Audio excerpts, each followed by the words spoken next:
Warahmatullahi wabarakatuh.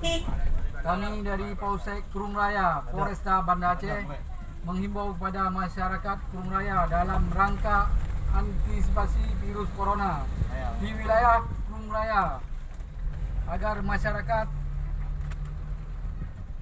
bapak-bapak, ibu-ibu, anak-anak dan saudara sekalian, mari bersama-sama kita mencegah penyebaran corona dengan cara: 1. Kurangi aktivitas di tempat keramaian. 2. Tidak bepergian ke tempat terjangkitnya virus corona. 3. Masak masakan yang bersih dan matang yang sempurna. 4. Mencuci tangan dengan sabun atau antiseptik. 5. Menjaga area tempat kerja atau gotong royong sekitar rumah. 6. Tingkatkan daya tahan tubuh dengan memakan atau mengkonsumsi makanan yang bergizi. 7. Bila demam dan batuk dan sesak nafas, segera periksakan diri ke puskesmas terdekat. 8.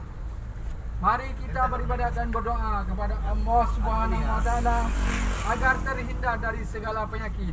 Demikianlah yang dapat kami sampaikan kepada masyarakat. Lebih dan kurang kami ucapkan terima kasih. Wassalamualaikum warahmatullahi wabarakatuh. Waalaikumsalam.